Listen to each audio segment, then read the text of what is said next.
So I will call the Student Success and Technology Subcommittee meeting to order at 11:55 a.m. on December 8th. All right. So back in November 8th, 9th, and 10th, there was a conference of the MASS, which is the Massachusetts Association of School Superintendents, and MASC, which is Massachusetts Association of School Committees. And it was a 3-day conference down in Cape Cod. And it was a very dense conference, lots of really great ideas, and good to see what other districts are doing. Lisa and I went, and Carol went as well. And so this meeting, our only agenda item is to talk about what we experienced there and what ideas we wanted to bring back to the committee, and then try to figure out what we can present to the committee on Tuesday in like a 10-minute time span, which, having looked at my notes, it will be challenging because there's a lot of good information. I know sometimes we went to the same one, sometimes we were in different ones. So I put my stuff in kind of a Word document before we would do maybe a PowerPoint. I know you had some PowerPoints, and then you took some notes as well, so I have that. And certainly happy to throw anything in that you had taken for notes as well, Carol, because I know most of the time we were at different events. Does anyone want to start with the ones they were particularly excited about? I tried to take notes on all of them, but there were some that were more beneficial than others. So I'm happy to start, but I don't want to. Yeah. Okay. All right. All right. Oops, wrong email. Sorry.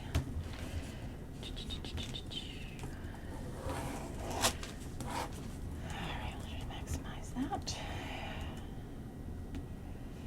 All right, so it began around noon on Wednesday, November 8th, and there was quite a few sessions a day. Some during the day. There were some lunchtime sessions as well.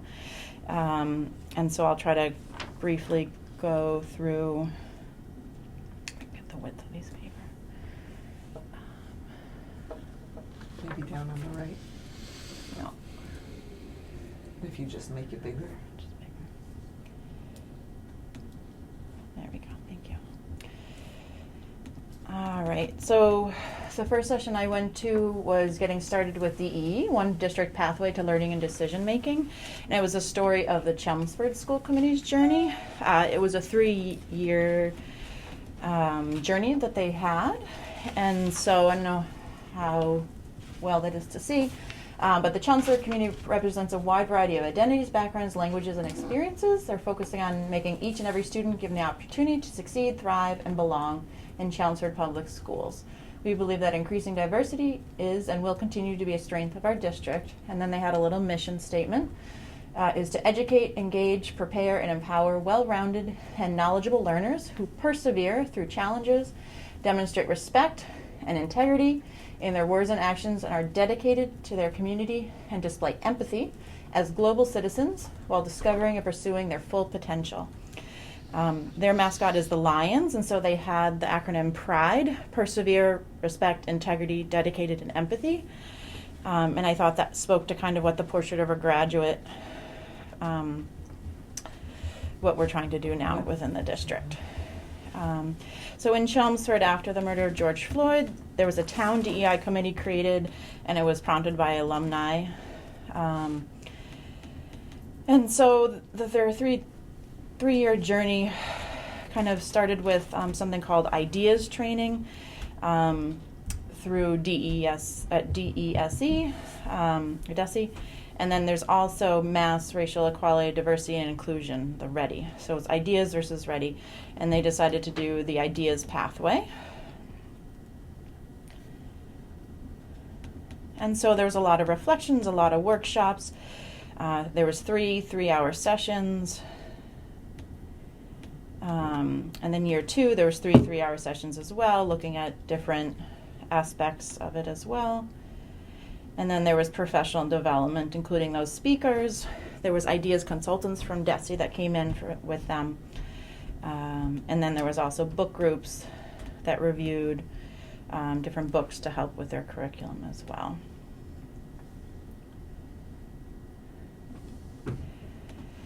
And so the district, they created a district committee as well, and included various leaders from the school and each departments. And it's a resource for the schools, and they focused on professional development, curriculum, classrooms, policies, procedures, and gathering collaborative perspective. And so they really wanted to gather data from the community as well. And so the READY work that they did, racial equality, diversity, and inclusion strategy, helped them as well along this journey. And so some of the practices they had, they reviewed some of the language that was used in the communications, also how they were translated, access to translations, and then also reviewed kind of the curriculum, and touched upon those different bullet points. Kind of the big takeaway from this is that they wanted the smaller group to feel comfortable within the bigger group, and that the bigger group also feels comfortable within the smaller group. And they had some really nice resources that are available on the state websites as well about the ideas, and then also the READY resources. And the ideas is under the Mass Association of School Superintendents. I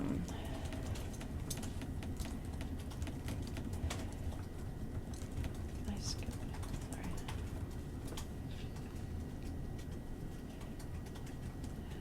sorry. And so they mentioned some seminars on culturally responsive teaching versus what people usually think CRT is, critical race theory, which is interesting. It was a new term I wasn't familiar with. And so they really, their goal was to make a welcoming and safe environment for all. And then they also publicized all the curriculum on their own website, which I thought was good. I know we started doing that with the health curriculum, just for full transparency. Read it, and that way people feel they're more aware of what's happening in the classroom. So they have a lot of available resources. And then I didn't know if you guys wanted to share what you had done that first session. It was that Wednesday, that first session after lunch. I'm happy to do that. I was pulling up everything, and I saved my brochure to speak to that more easily. First, I did want to also say at some point in this meeting how much I appreciated both of you going. It's just so good to come together in partnership, to hear these things together or differently, and just know that you're there and you're getting the same messages, so we can take these ideas forward regardless of what workshops we went to. We can bring these forward to help our district and our district leaders understand better what's going on out there, what are the important topics being discussed, because I think if I go to these, they have them in the summer, and it's just MASS. It's great for me, but then I bring it back and there's no frame of reference, so you're hearing really important messages too. So thank you both for taking the time. It was a huge commitment, and you committed even longer than I did, for sure, so I appreciate it. The Wednesday, November 8th session that I came down to hear, I went to addressing the unique challenges of regional schools. And that really was from folks from Mars and some of the other state DESE officials who really look at, we have unique circumstances as regional schools, separate from schools that don't contain multiple districts.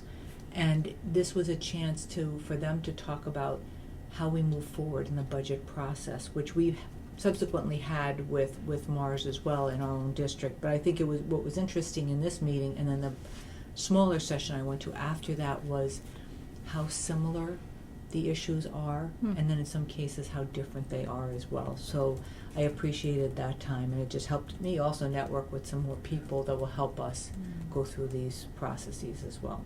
So that was what I went to. Wonderful. Do you remember which one you? Yeah, I went to, I'm not sure what time it was, but I went to it probably doesn't Yeah. matter. I went to Navigating Polarizing Issues, which I thought was, We were both in that. oh yes, really, Yeah. really important. What they were saying, what they started off saying was that it's really tough on teachers because teachers don't know if they're going to be backed up when they speak about something. They don't necessarily know about all the issues and the various sides of it, and they kind of feel like they're just kind of hanging out there by themselves. And apparently 65% of teachers self-limit their own discussion on divisive issues because they're afraid. Right. So they were recommending that there's training, that we have training about all the divisive issues, and that we, as a district, kind of come to a conclusion about it, so we have consistent messaging Right. about it. And also, they said that the term team humanity, like that's always like a really nice way to respond. Well, I'm on team humanity, Yeah. It's kind of, if you're asking, and you're stuck or something, I'm on team humanity, because it's true. So, and also they made the point that teachers are required to teach multiple perspectives on current events in Massachusetts. Yeah. So we can also back them up by pointing to that policy and the law, actually.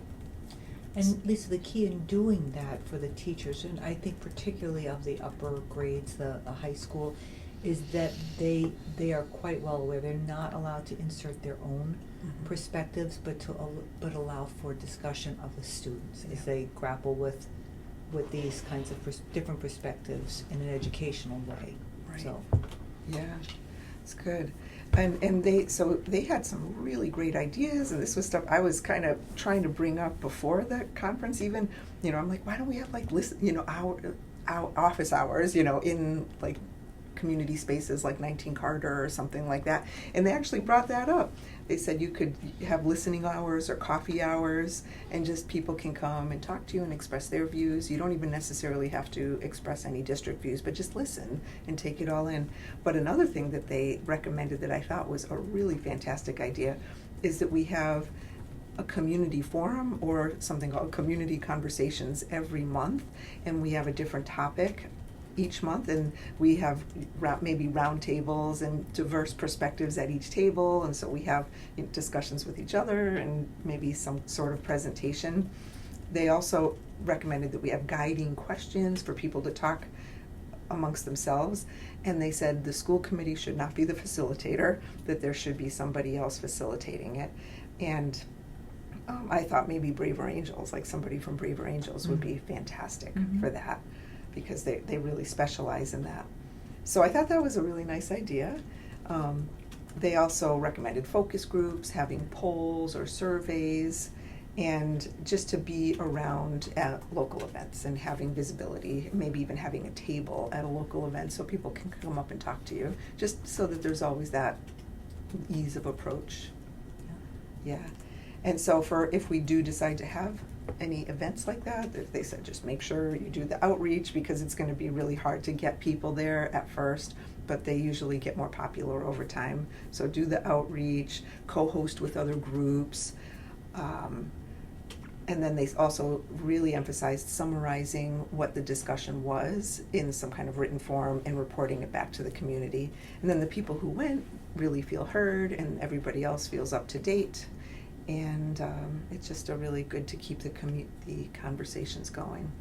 And in another talk that was later, they really recommended being proactive in terms of all of these topics, instead of reactive. So really building strong relationships with everybody across the ideological spectrum. Yeah. Lisa, one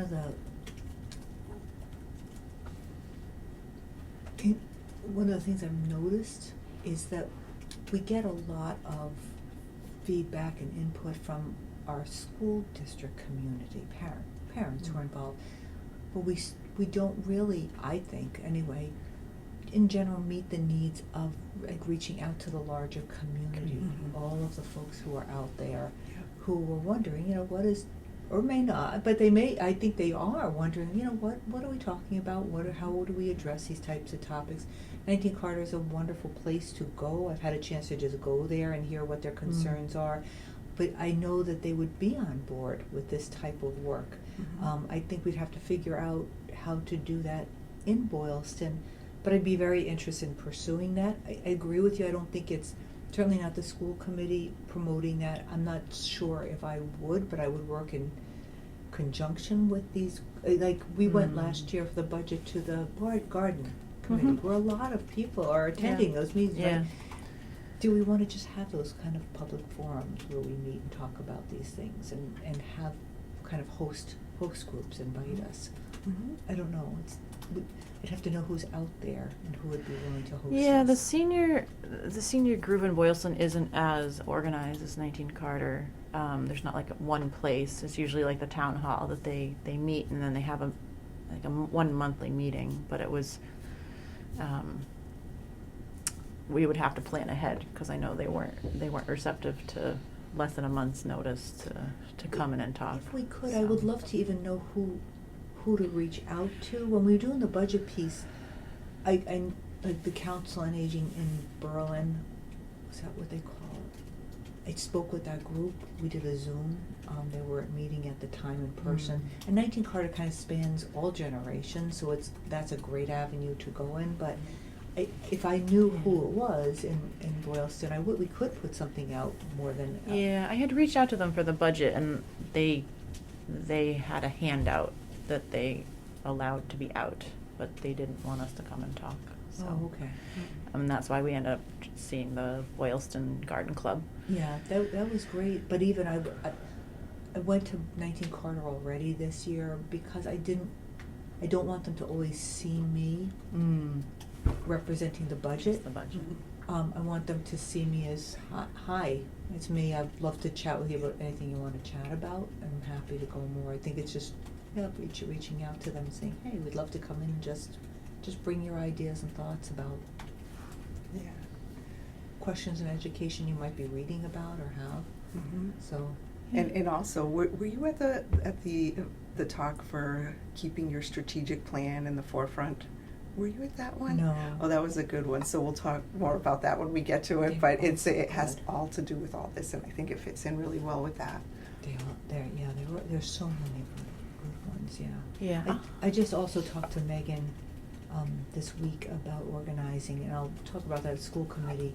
I'm going to start going out for coffee, offering coffee chats in different areas. So I'd like to go to maybe the Boylston Library and see if they'd have me, Berlin Libraries, 19 Carter, and go back again, to just for anything, just to meet the community. Yeah, I know in my email somewhere I have the contact for the senior group. That'd be great. Yeah, That's great.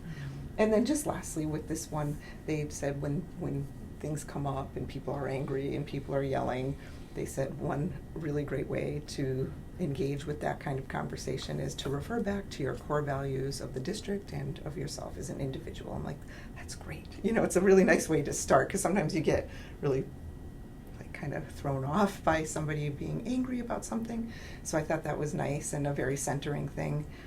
They also, obviously stuff like maintaining composure, and you don't have to respond to everything, especially if it's on social media, because if you do respond to one thing, you're kind of on the hook to respond to everything, and then people are like, well, why'd they respond to that but not that, and and so it just gets everybody really mad.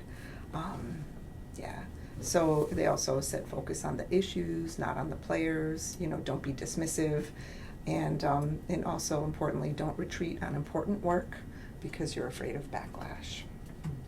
Yeah. So, and I love the quote that they said too, like, the kids are watching.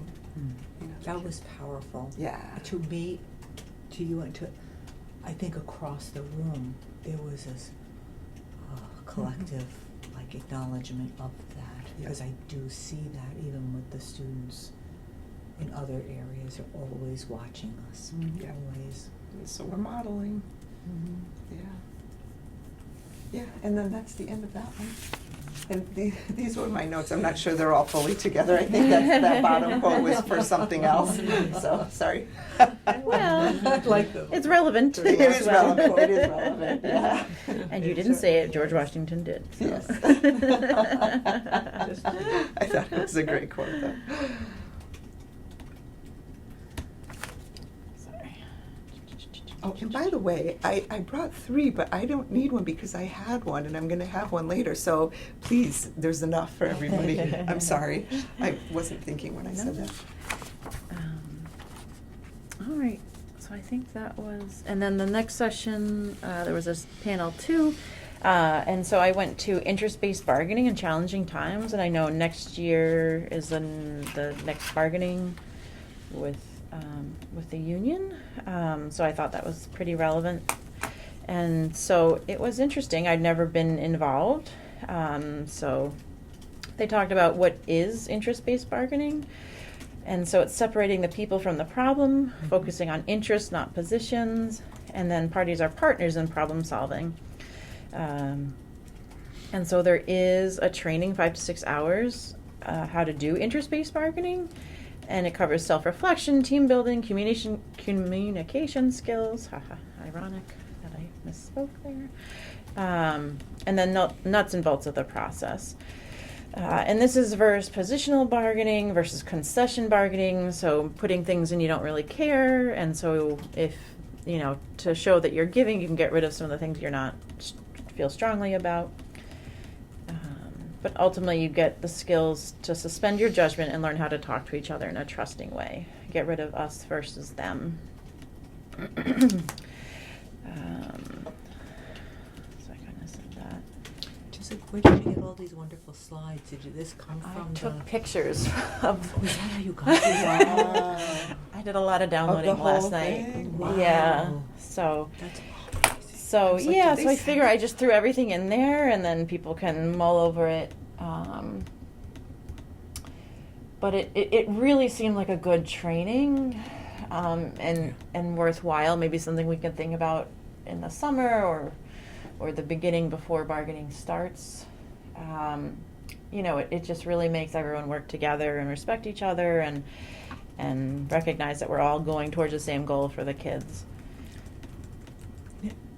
A number of years ago, when we were 3 separate districts, I was invited to be on the interest-based bargaining team for Boylston. And I had never done that before. We had the trainer come in and work with all of us. I was so impressed with how smoothly it allowed the negotiations to go, because to your point, it takes out the emotion to it, and it just keeps things, there's a protocol for that process, and it just is it's efficient and effective. Because it allows us to get through everything we need to in a respectful manner, I think. So I would be that's awesome that Boylston already did it at least. Boylston has done it. It certainly would all need refreshers and training ahead of time for those serving on that. So our negotiation is not this coming summer, but it's already back again the following summer. So what is that, 2025, right? Okay. So it's not too soon to be thinking about that, if we want to put that in place for the summer, or as we organize the team that will serve for our group. For the group, Yes, yeah. So- Something to think, we do have the elections in November, so it might change the dynamics of the team. Yeah, so it after that. probably, after that. Would be a good time to keep in mind doing that. Well, that's wonderful that some of the district has already dived into that a little bit. Right.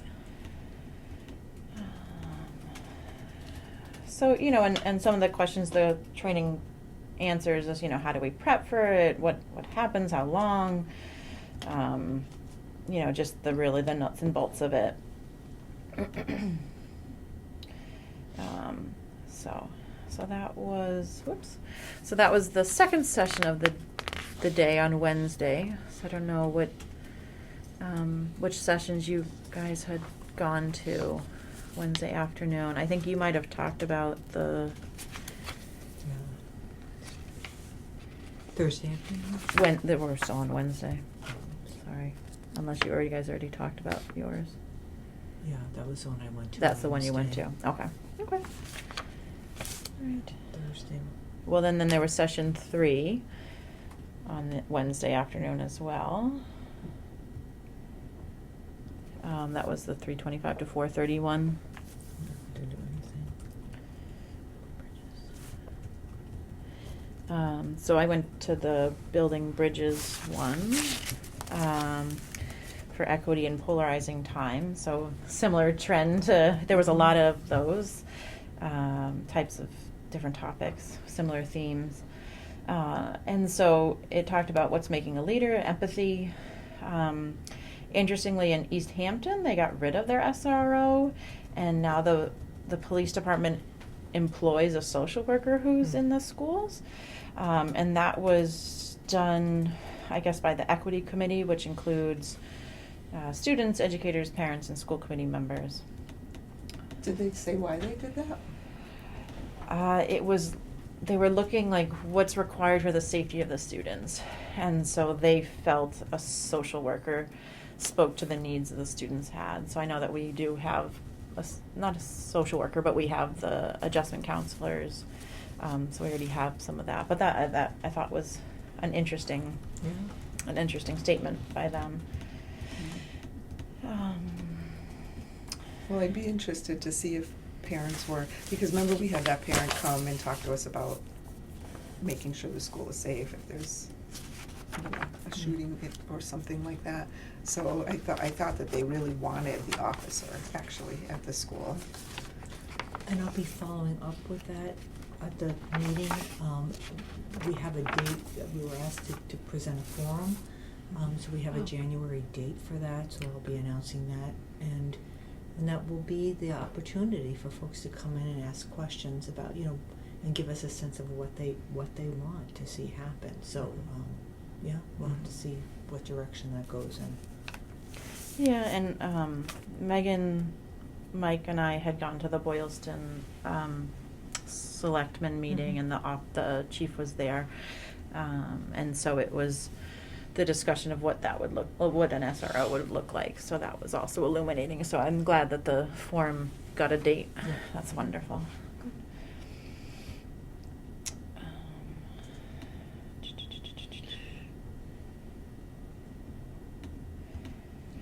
So it was a company that was doing this talk, so it was a little bit different, and so that their process starts looking at breaking versus building, and that breaking is when things are done in fear and isolation, and it turns into an us, like us versus them, and an otherness, and so they really, I guess their agency tries to really build for the bridging. So learning, being active listeners, and being compassionate when you speak, and identifying other people's identities and values, and really trying to bring those skills to your own life and your own discussions with people. And so it was a little bit of an ad for their course, Bridging Differences, but the East Hampton was there, and so they spoke well of them and that process. So it was just another resource that is available if we find ourselves needing to go down that pathway. So. There was a woman who, Estejan, I know, I've worked with her. It's so funny, okay. at the Collaborative, I know, that's her program? Yes, yep, yeah. That's awesome. Yep. So, yep, those, I think all of those people were there, maybe not the one in the middle, but yeah. So it was just a team that comes and really helps facilitate those discussions, kind of, I guess, similar to probably the Angels, the Braver Angels. Braver Angels, Yeah. so. Braver Angels is free. Yeah, I have no idea. They didn't say that. I know a lot of the MASS and MASC resources are all free, which is wonderful. So, That's great. yeah. I don't know if you guys had gone to another one during that session, the third panel. Well, the next one I have, I was there with you, I think, right? Was the social studies program? Yeah, I think that was the next day. Oh.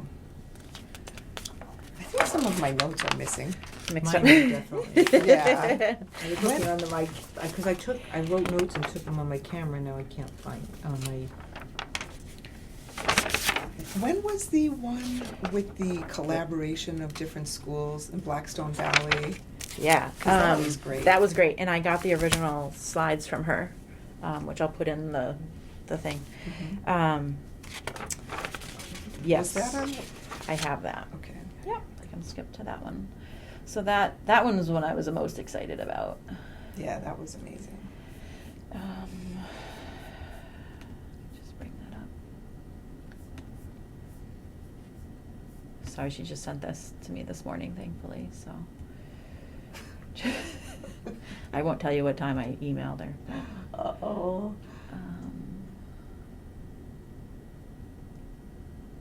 This is it.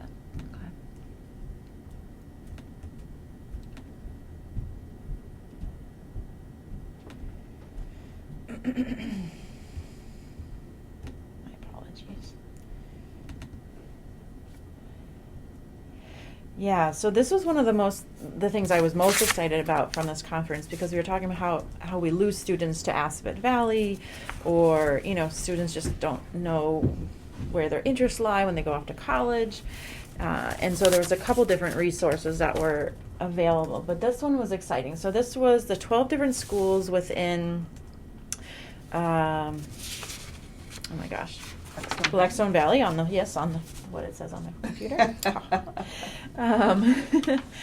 And so a lot of the different schools, so there's BV, Excel, and then American Student Assistance involved in this presentation as well. And so they both do different things to help organize these types of collaborations. And the American Student Assistance focuses on helping kids find out about themselves, and then different career and education pathways for themselves. And the Blackstone Valley Superintendent Consortium is kind of what enabled them all to work together. And so it's based on all the schools having different resources for their own students, but then helping other schools use their resources and vice versa. And so it will not take a place of Assabet, but I know we have a collaborative with Assabet, but also say we have a robotics program, like what does maybe West Boylston have or Clinton have that we don't have, that we can kind of share. And so it is an after school or evening or weekend program. And they're DESE certified teachers that do it. Oftentimes it's utilizing the teachers you have within your own school to kind of continue the curriculum during those after hours, so either 3 to 5 p.m. or 6 to 8, or a Saturday session, which would be better for athletes, so they could also participate in some of the programs. And so it counts as an elective, and it's a 4.0 based program.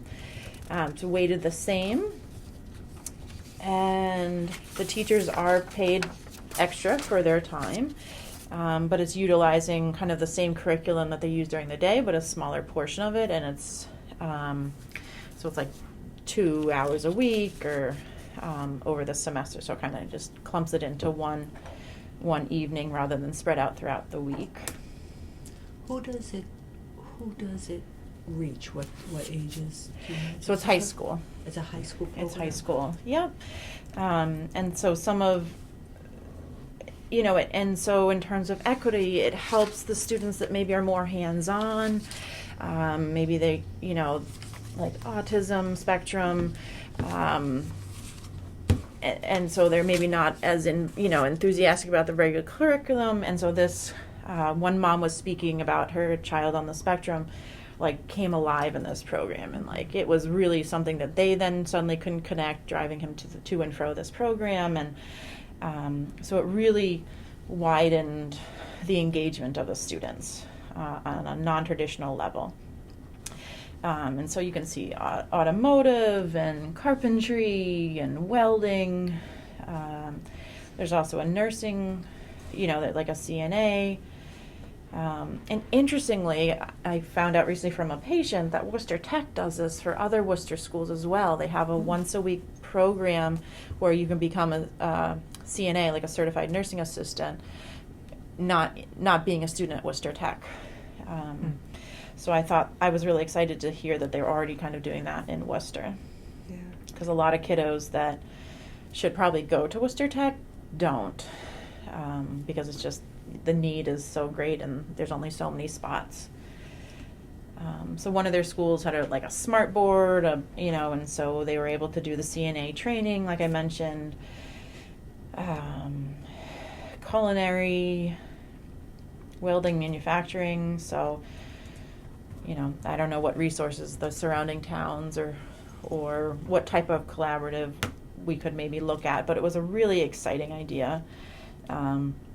And they did want to work with their vocational school, but their vocational school didn't really connect with them. Not because it wasn't like they were like, no, but they just didn't, but they were open to it. And it's something that we could consider. Yeah, because I know they like have the in Worcester. after dark ASABET classes. Right. So I don't know what bandwidth they would have for that. But it was just something exciting to, maybe throw out and see what the other high schools in the area might be willing to collaborate to do something. And so, you come up with a few classes, maybe one at each of the schools, and see what the interest was.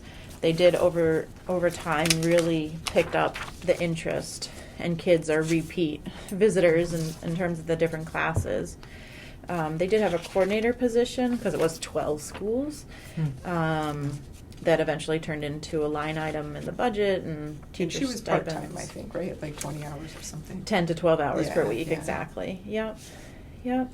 And the cool thing about this too is that the kids got to have an experience with a potential career option without a major commitment, So if you decide, I think I want to go into welding, and then you go to, you change your whole school and everything, and then you're like, this isn't what I thought. So it's kind of a riskless way to learn about different careers too, and help you figure out exactly what you want to do. Or what you don't want to do. And what you don't want to do. Yeah, and they did a pre and post survey that said 60% of the students were doing the bare minimum in school, and that decreased to only 30% of the kids saying that they're doing the bare minimum of school. So once they were kind of more engaged in these programs, they became more of an active learner within the regular school day.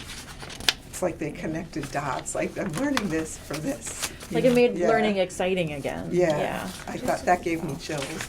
I'm sorry, I didn't mean to interrupt, please. I was looking at this tour just to understand, so it's Blackstone Valley, is this the vocational school, or is it No, the collaborative? it's a collaborative between 12 different schools. Yes, so we have Aspen Valley Collaborative. I'm trying to always clarify which group that is, because the technical school sounds like the same as the collaborative, which we're part of with many members in this area. And I go to those meetings and we fund them, Okay. and a number of our students with special education needs go to the collaborative program. But we meet, the superintendents meet. We don't have anything like this, but I know they've always been very active. And I'm not sure why we don't do anything, because we even have the technical school part of that group. And they would be a great place to house some of these things, because they do have, that's where they house ASABET After Dark, right? Yeah. But yeah. unless they're doing something there that we don't know about, that our students could have options to go to. I don't know, I Maybe. want to know more And about Yeah. that, get you know? credit I mean, for yeah, it it's a even. credit Yeah, course. yeah. And it would, also to offer like what we have at Tohoto too. And it was just a really exciting idea to kind of really facilitate. Like, we don't want to lose everyone to ASABET, and not everyone wants to commit to ASABET and then commit to one track. Right. So it was just really, really exciting because they had cybersecurity, carpentry, manufacturing, game design, welding, personal health care assistant, and it used the DESE certified teachers at those schools to do that, once a week class, the same curriculum basically. And it was 9 through 12 grades. They do 3 courses per semester. they offer 3 courses a semester, Mm-hmm. and they get credit high school. So it's an elective. It counts as an elective, and it's on the 4.0, or whatever it is now, based grading. So yeah, and That's so really they're trying different times, like 3 to 5 or 6 to 8 or Saturday sessions, as to not avoid like sports or clubs, or try to get different groups of kids to be able to do it. So And Really- they were saying if anybody has an interest in this, they are so willing to talk to us. We can call them. They were just so excited about it, and they really want to help other districts do it. Yeah, and I'm looking at the superintendents who's involved in it. Some of the people I do know for sure. yeah, we'll go back up to the actually, top. but I'm wondering if once we get our vision for Portrait of a Graduate, that this would be something next year to come and have them speak to. Like, how do we, if we say this is our vision, how do we ensure that it happens? How do we ensure that what we want to do? That would be great. To Or even have like having them come and talk to the Assabet Valley Collaborative. Yeah. Or just to plant the seed to see if other schools would be interested open to that. in this. Yeah. So Jing on the right side was who I emailed 2 of them, and she replied to me and sent me the clean copy rather than my scribbles and my pictures of my That's right. scribbles. So, so that they were really enthusiastic, and the second one in is a school committee member, but also the mom that was talking about how it really just made her son kind of come alive again. There wasn't a dry eye in the room. It was, yeah. Oh my gosh. So, and then in that kind of same vein, this was just a table about Job Corps in the hallway, but they said they could dual enroll their senior year of high school in Job Corps, which I was reading. I didn't see anything in here, so I'd have to email them. But it's really fascinating because it's 16 through 24, and you do need like a GED equivalent or high school graduate, but it gives another skill. Like you graduate, and the support in the program, it has housing, you get a stipend for like clothing and toiletry, and they have counselors, and so it's a very inclusive, supportive environment. And there's over 120 sites in the U.S., and each site is a little bit different. Some have health stuff, some have more manufacturer, but each site is a little different. And so I thought that was just a really nice thing that I hope our guidance counselors would be aware of, and then maybe to look into dual enrollment senior year of high school for the kids that, college is not their thing, but they want a pathway to gain a skill, because it's like plumbing, it's carpentry, healthcare, medical assistant, or CNA. And there's sites all over the U.S., so you could stay local in Massachusetts. There's I think 3 sites in Massachusetts alone, and so it's really exciting, all the different ones. The map is pretty, 2 in Puerto Rico, 2 in Hawaii, a bunch in New England, and so it was another good resource for the kids that need a little support and not sure how to gain their certifications. And you do that while you're a senior or after your senior year? So we'd have to find out more. The man very briefly said you can dual enroll senior year, but then I was looking at the brochures and I didn't see mention of it, so I'll have to reach out to them to get a little more specifics about that. But it could be another avenue for students who are not choosing to go on to college that year after Do something, graduation. right. I'll email Eileen Rodman, who handles that age group, and see if they get information from them when we participate in that. I wonder how that works. And I know a mom from daycare way before she does the Grafton site, so I'll reach out to her too to see thanks. if she knows more about the dual enrollment senior year. Yeah. But it's also great afterwards if they want to go try out another location, go somewhere else in the country. Also, that's really cool. And there's 2 levels of certification too. There's like an original at the base level, I guess, and then there's like an advanced certifications too. So yeah, you can go to different parts. So another great resource. Yeah.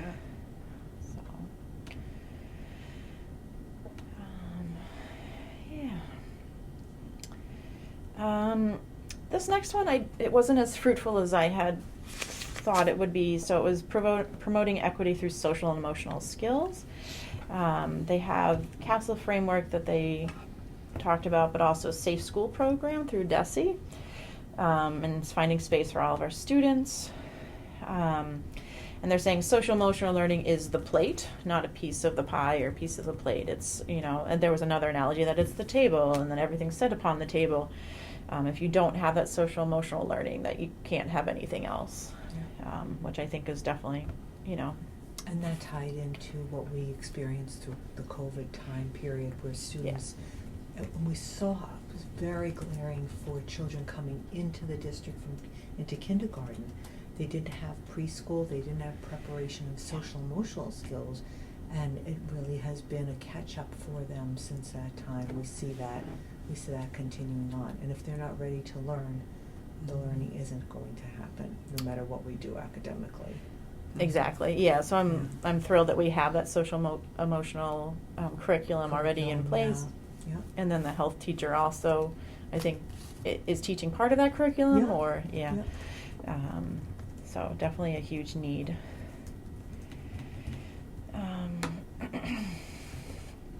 Sorry.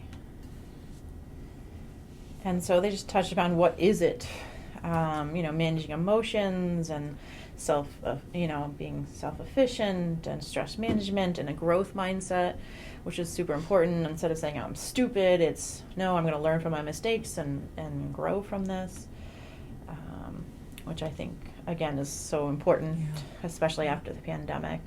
So they just broke it down into 5 different groups: so self-awareness, social awareness, relationship skills, self-management, and responsible decision making.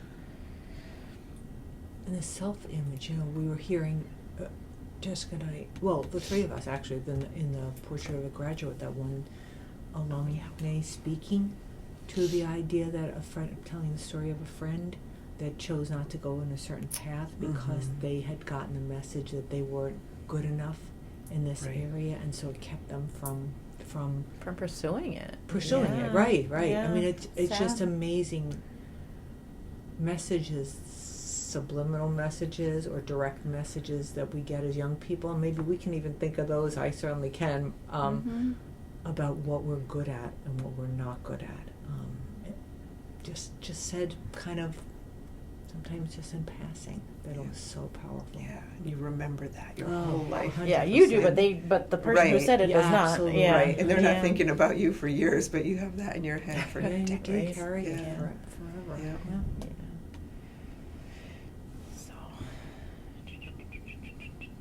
So they just broke it down into how to, the important skills through social emotional learning.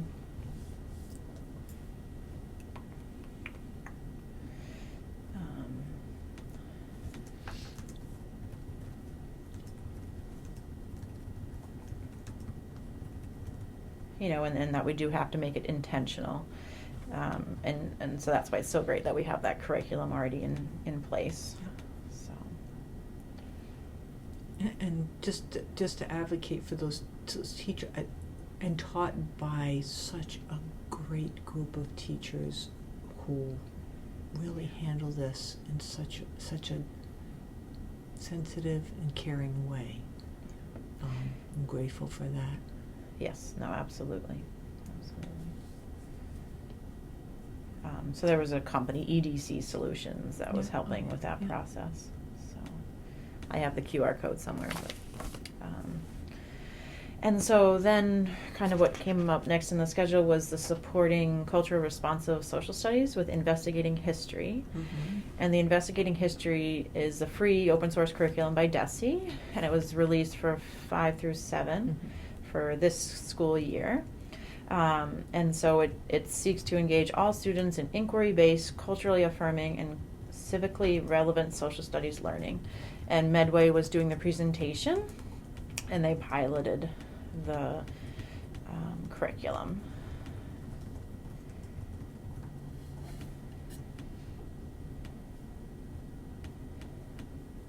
And so again, above all, our students individually and collaboratively embrace their responsibility to live locally, think globally, and act ethically, which I think is a lovely sentiment. Mhm. And they had us go through a little exercise, right? I have it in here. Yeah, Yeah, okay. because I felt that like really solidified it. Yeah. And so it is a slightly different way to learn. So students ask like a compelling question, and then they do the formative task, which is the content and the skills, and then answer in the summative argument. So why they think what they're thinking after they look at these resources. Jessica, again, what grade? Do you remember what grades? This is 5 through 7. 5 to 7. Yeah. Yep. And so, kind of an example is, who are the people living in the American colonies? What do we already know about their beliefs and the values? And it looked at, the 3 different kind of groups, the indigenous people, the British colonists, and the enslaved people. Of course, key vocabulary for the time. And so the topic, I'll try to make this, I'll zoom in a little bit more. Maybe. It's great that you have all these materials to Oh, show. I took a lot of pictures Yeah. and emailing myself. And so they handed out these different articles, one-pagers of people within these time spans and examples of their backgrounds and what they did and what they didn't do. So this person ended up publishing her own printer, but she was very cognizant of not taking sides in a political debate, so she continued to print and not offend the British officials. And so in the end, it had you reflect, like, where was she from, which kind of gives you a certain lens, and then what her religion was, and what connections she had to other groups. Like, she was an Anglican, but she was in South Carolina. She was from Netherlands. What her job was she free or enslaved? And interestingly, she had 3 slaves that helped raise kids, and someone in the audience was like, well, if you're a slave, you're not helping. It's not a voluntary thing. So that, again, it's like an evolving curriculum. It was a good discussion. It was a very good discussion, yeah. Sorry, there's my name tag from my picture. High quality pictures here. Oops, let me zoom out a little bit. And so this was an example of, kind of the pictures of the colonists in 1750. They had the same type of articles, and so they drew pictures of the pieces of this person and how that would create a certain lens for them and why they would see a particular event or history from a certain viewpoint. And the pilot takeaways, it was a lot of work, and they needed a lot of support, and it was a different way to engage in it, and it certainly could fall flat on its face if it wasn't approached in a certain way.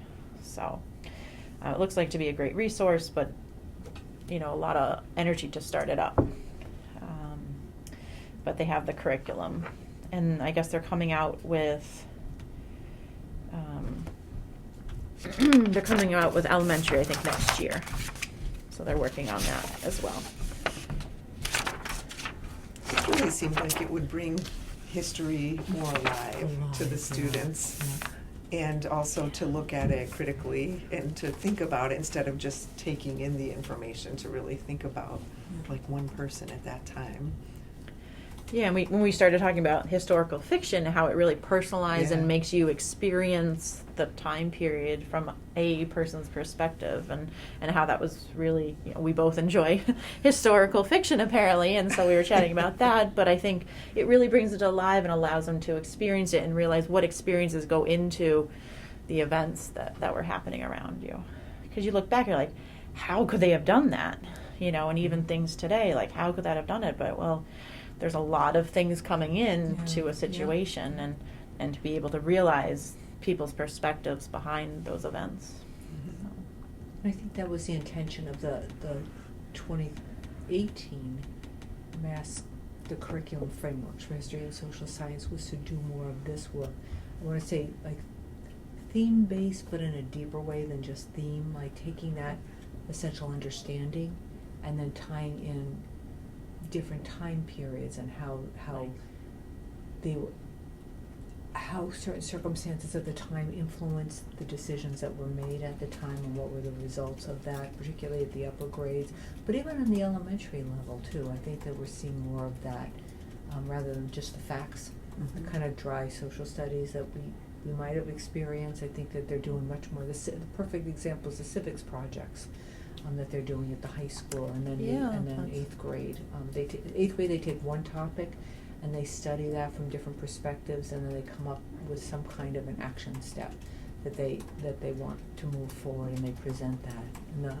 In the junior year, they're individual or small group topics that they study and try, and some of them they try to put forward in a real way to make change happen. But still, those types of things are so beneficial for the students. Like I said, it makes history come alive. It makes action, the ability to take action, come alive for the students. Yeah. So, And I think it gets away from like the black and white, like good and bad. Like, well, no, there's a whole lot of gray in there. Right. So yeah. Good. Yeah. So this is, I don't know, Thursday. Carol and I went to the legal issues one by the MASC attorney. It was interesting, but it was really dry. I have 20 slides that I can load into the thing if people want to flip through it. But I was like, oh, this was pretty late last night. I was like, I'm not going to load 20 slides in there. But kind of the big takeaways from my notes is free speech. We have to listen even if we don't like what it says or what they're saying about us. But there's also different forums. Traditional public forum, limited public forum, and non-public forum, like everything within a school except sporting events, concerts, and election day. There's something that's on appeal right now is gender identity, that it's a protected classification and doesn't go under mental health condition, and so legally the schools does not have to tell the parents, but like I said, it's on appeal right now. Also, the First Circuit in Mass, schools are required to teach certain subjects, and so in terms of like limiting the curriculum, by law we have to teach the certain subjects. So I think that it's funny because see this one for me, like I just latched on to this because whatever the results of these legal issues are constant for this office, and we're always trying to look at these lenses. What happens? It was interesting to see how appeals occurred and then what happened next. So it was dry, I agree with you, but it was like, for me, it was like, oh wow, because everything. I think of the one here with, just scroll down a little bit for a second, Jessica, or up. Sorry, Oh, sorry. Just said up. Yeah.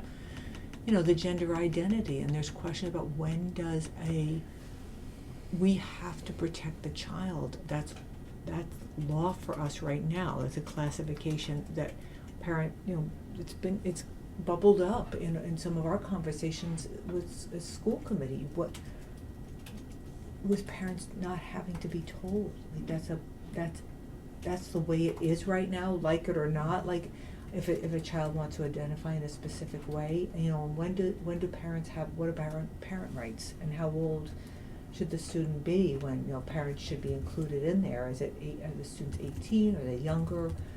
But these are the confusing laws and not spoken about laws that we have to follow, and so I'm always looking for the answers for us to this. Oh, I mean, it's ever evolving. Ever evolving, Yeah. Jessica, absolutely. Yeah. So now if there's an appeal on this, what we have been doing may need to change depending on what direction this goes in. So it's constantly. Yeah, and interesting about the gender identity, they, in the whatever court level it was, I forget, but it says it was not found to be offensive as to shock the contemporary conscious. Oh, that's the shirt. Wasn't that the shirt one? No, this was with the gender identity. Oh, was it? Okay. Yeah, I thought it was yeah. the shirt one. Then. Yeah. But around, there's only two sexes, two genders. Oh, And the student that came right in to and wear wore a that? shirt Yeah. reflecting, that statement to them. Yeah, so and that kind of brings us down to the social media and question evidence of disruption. So, there's a few court cases that said if it disrupts a classroom, then it's an invasion of rights of others, and that was a kid's T-shirt. Right. And so he had other avenues that he could express his First Amendment rights, so like social media and outside of school, but then it crossed that line of invading the rights of others. So I thought that was an interesting, that's where the line is drawn. So yeah, our First Amendment rights end when they violate someone else's civil rights. So.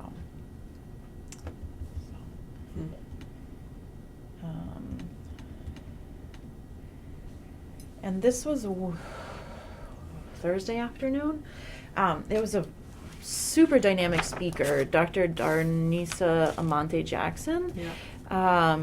And then also Patrick Tutwiler, who is the Secretary of Education in Massachusetts. She doesn't have many slides, but I have like 8 pages of notes. Yeah. A ton of notes. She was really, really dynamic. But she talked about it.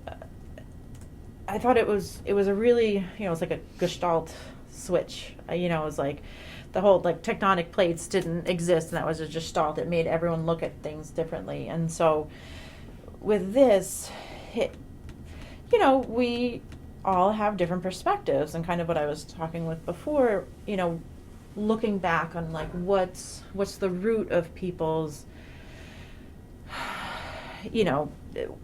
conflict with other people, right? So, why do people get so upset so quickly about certain topics? And so she talked about scarf threats.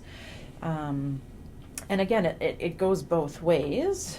And so a scarf starts from status, so relative importance to others, certainty, the ability to predict your future, like all of a sudden if things are changing, you don't know what the future is going to hold, and that is anxiety provoking. Autonomy, that you have this sense of control over events that are happening, which I think for a lot of parents in many different avenues, we feel like that loss of control when the kids are at school. Relatedness, a sense of safety with others, and then fairness, the perception of fair exchanges. Are you going to go over her responses to each of those concerns? She was really cool. She's like, in this one, they just need a hug. Yeah. And she goes, in that one, you work with them. You ask them, what would you do? You lock arms. It was really brilliant in terms of. She was such a good speaker. Yeah, I don't know if they videotaped it, but they should have. Yeah. MASS offered. We went to this as in the women's conference that they hold annually, and I took the team of women administrators from up here to hear her. So we heard this last year. It was great. It was. You're right. It was very powerful, and there were tears. It just very emotional. Yeah, and so like the status threat, she said, afraid of getting canceled. Mm-hmm. The certainty, you crave details and you're paralyzed because you have no details. And that, really you have to have empathy because people, have these anxieties, and kind of going back to those 5 different areas, and the autonomy, that they're worried about being left out, so they like do it with me, and they talk about creating committees to hear all, and then the relatedness, it's about humanity, it's about the kids, like come back to why we're all doing this, and then fairness, makes sense with a calendar, when and how. And one thing she had said is do it at a rate that they can handle. So, it's not the change that's hard, it's kind of based in those concerns in these areas. One thing that I loved that she said was, and she emphasized this, like she was a great teacher, like she repeated things, which was really nice. Did, yeah. The need to belong is an instructional strategy and relationship building. And she kept going back to that being an instructional strategy. Mm-hmm, mm-hmm. Yeah, when students feel seen and heard, then they feel championed, and then they rise and exceed. So with a certainty, the one next move is like being aware of the changes or the plan, not needing the whole plan, but knowing what's coming up next. And I know, like, being outside of the school committee, I was always frustrated. I felt like I wasn't seeing what was happening. So I could identify with that, and that, you know, autonomy, all opinions matter, and disagreement, that we grow, and that we all want to be heard. And then relatedness, afraid to be there, that, you know, she's saying white people don't feel welcome, and only in partnership can that change happen. So it's that the small group feel comfortable in the bigger group, and the bigger group feel comfortable in the smaller group, that it goes both ways.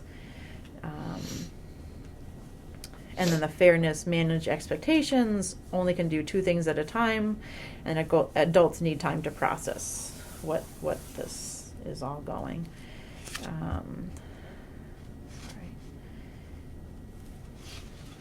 Sorry, I had a lot of notes. Yeah. It was a really good talk. There. Yeah. And she was saying that the process takes about 4 or 5 years. So, you know, to be based on, you know, like, oh, your 3-year goals for you, she was advocating for the superintendents that really you don't see that progress until 4 to 5 years down the road, in terms of scores for MCAS rising. That kids have to feel comfortable and then be able to engage, and then you'll see those rise in scores. I know that our high school teachers, a number of them, within their departments, are working toward improving equity or equitable access to education for our students at that age. It's part of their goals this year. What are the weaknesses? Where are they seeing? They collect data, and then they try to adjust instruction so that all students feel supported and welcomed in the classroom. Because we're getting a more diverse population, for sure, into our schools. So I think it's been really great to see them doing this work and taking it to heart. That's awesome. Yeah, they mentioned a couple different surveys, MAEDC and Panorama. Yeah, that's the one we used. Is it? Oh, cool. Well, remember we took the questions off of that when we did the, so it's one of the tools that they have for creating a survey for the parent. Yes, whenever it was, 2 years Parent ago. Advisory Committee. Yeah. That's Okay. Panorama, but they have great questions. They're very in-depth. Awesome. Yeah.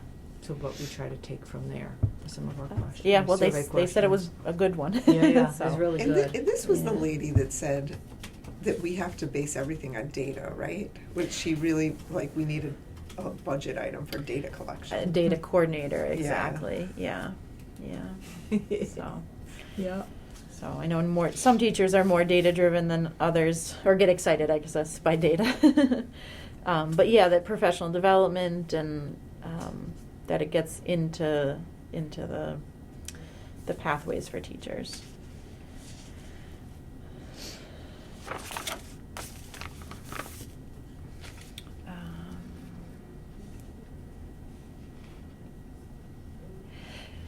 And then the culturally relevant teaching or learning is, you know, yes, you can, like she said, you know, you see me and I'm black, but I identify more as I'm from Brooklyn, and that your identity is more than race, and it's so complex, and, you know, even I get resentful when I have to check the little white button because I feel that doesn't define who I am or my background. And so, you know, it's important to identify that, and it boils down to belonging for everyone. And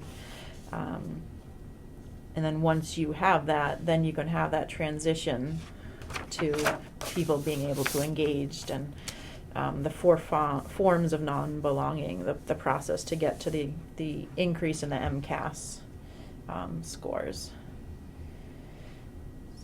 And along with this is also not having sort of presumptions about somebody's background, Right. Yeah. just because of the color of their skin or their speech or their whatever. I remember years ago in a different district I was in, this work was kind of starting. It was sort of one of those grassroots conversation. Sorry.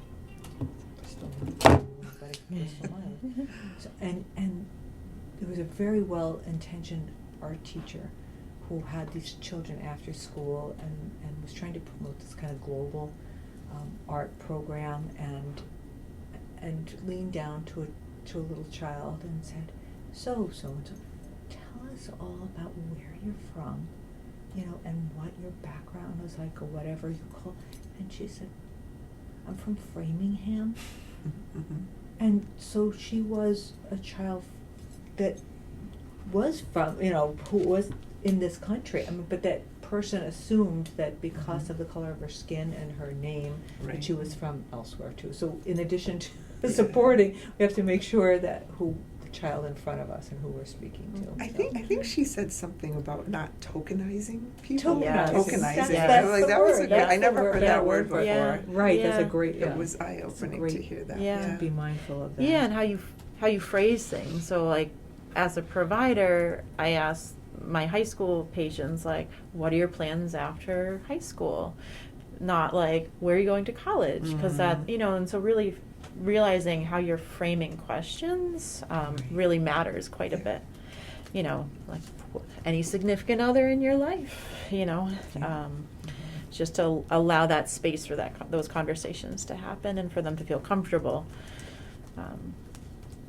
They mentioned the governance core book to build more understanding, and I forget who, but they said a whole committee reads it and discusses it and has a retreat not just once a year, and I think that goes towards kind of understanding where everyone's coming from, and so we can humanize each other and get more done. There's a couple books. She mentioned 5 Dysfunctions of a Team, and then Adaptive Leadership of Disappointing People at a Pace They Can Handle. I thought it was funny. And I'll just leave that one. Yeah. We'd have to read that. And for leaders, power with, not over. Don't erase me, keep me relevant. And so they talked about kind of the whole journey is years 1 through 3 is diversity, years 4 through 7 is belonging, and then 7 through 9.5 years, which I thought was interesting designation, is inclusion. And so really being able to fully open the doors to everyone. So I just thought this was especially an important slide to say, like, how that process happens, and then really you're not seeing a change in the MCAS scores to see the effects of that work until year 4 through 7. But she was really dynamic speaker. Mm-hmm. So, and cultural days, World Day, just learning about other cultures, and maybe the PTOs or other organizations could do events. I know someone had said the school that they had their kid at, and this was a grandmother, that they did a cultural dinner, and so people from in the community made their cultural dishes, and it was just a really popular experience for them. It was like a sitting, they're like, we had to have 2 sittings because the first one sold out so fast, and just to really get to know who your neighbor is, and learn about each other, and again, not tokenizing who we are. So it was a long 3 days. Yeah. I don't know. I don't know when this one was. The one about hold on, let me find it. Oh, the strategic plan and communicating the strategic plan. I think that was around this time. I don't know, and those were the ones that I had gone to, the one I spoke about, because I left after the legal Thursday. issues one on Thursday. We don't have a strategic plan. We have a district improvement plan. Oh, that's not okay. really the same. It's not, and that ends. Let's see, last year we put it in place. I'm trying to back up here. So last year, this year, and the last year would be next year. If you go back and look at it, a lot of it is around that kind of concrete putting personnel and technology. It's like a nuts and bolts plan. but we don't have a strategic plan.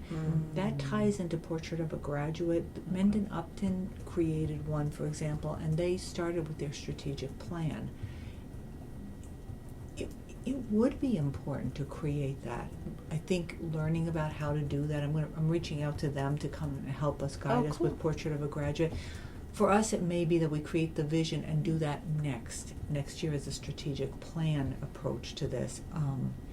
So yeah, just to tell you that, but it is around okay. that. What did you learn from that, Lisa? I'm curious to know. Oh, sorry. thank you. No. Okay. Yeah, he was the presenter, and he was great also, and he has a company that can help school districts if they want. But he was really big on communications, and so even if we don't have a strategic plan, the district improvement plan is significant, right? And that can be communicated to the community, to the parents, and he just talked about a whole bunch of great ideas about communicating what the school is doing, what we're making progress on, what we still need a lot more work to do, and just being really transparent and really out there with what we're doing to develop that sense of pride in the school, in the school district, not only among the parents and the students, but among the broader community. And so he was all about using all of the communication tools, like obviously the website, and having a button, if we had a strategic plan, but maybe with the district improvement plan, here's our plan, so people can go to it and see it right away, and they can, just find the information they need, and because a lot of times it's just hidden somewhere, and it's really not intuitive.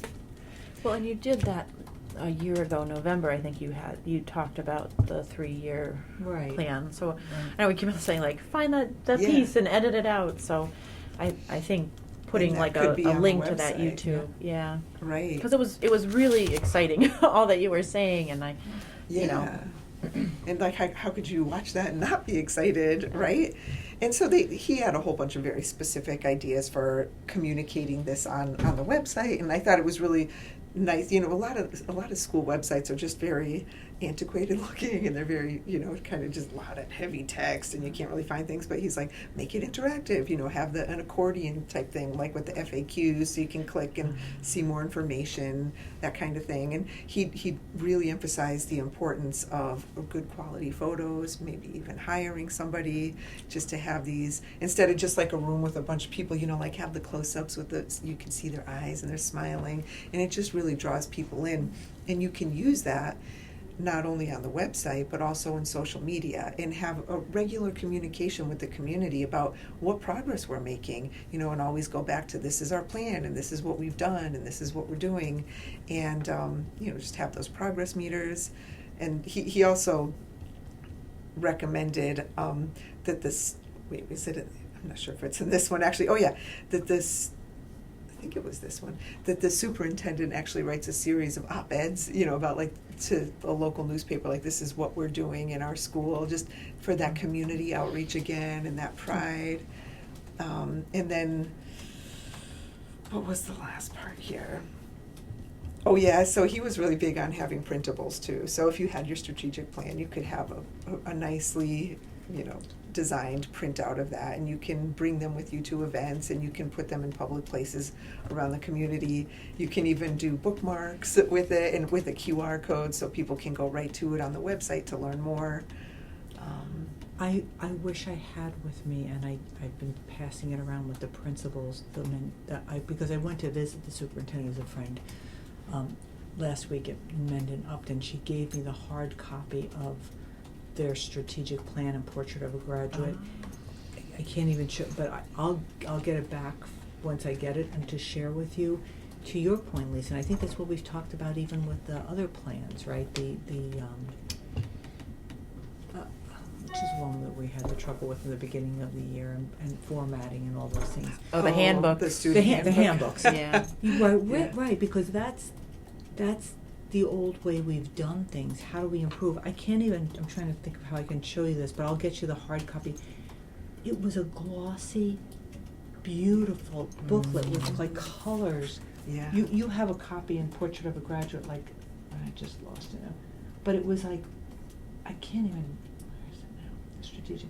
It was like visually all pleasing. visually like this. Oh, yeah. This is because the I think it's this, I know it's the principal, and I think it's the assistant principal, or somebody they have in, like a graphic designer.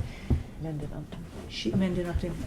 They do this work. I'm like, how do you do that? They use these platforms and they create these designs that are gorgeous. Then, so they have that, then they take it and they give it to Blackstone Valley Technical, and they actually print it for them. So they're connected to each other, and it's like, oh my gosh, this is absolutely gorgeous. I don't know if how they pay for this, but things like that, I don't want to say we don't have the capacity, we don't have the positions to create things like that. That's what I want to learn and reach out to. Even with what we were talking about, the handbooks, I would love to see beautiful handbooks. I don't know who among us can do that work for us, and I don't know how. Yeah, I wonder if there's, because I know like there's alumni that are now graphic designers, and there's probably business, like community Would members. They do that for us for like. I mean, no harm in asking, right? No harm in asking, right. Because I think that's where we kind of are, and just looking at that. It's not like that was content-wise, it was an issue with formatting. Yeah, right. So. And making it pleasing and something that people want to look at and that engages them. Right. Yeah, that was his point. And he even said that we need to invest dollar for dollar on policy and then communicating the policy. He said, I mean, he has a business, so I took that, with a grain of salt. But he did really highlight the investment in communications is important. And their just gets businesses everybody grew excited. from these needs that districts had. I mean, even that, just looking at that right now,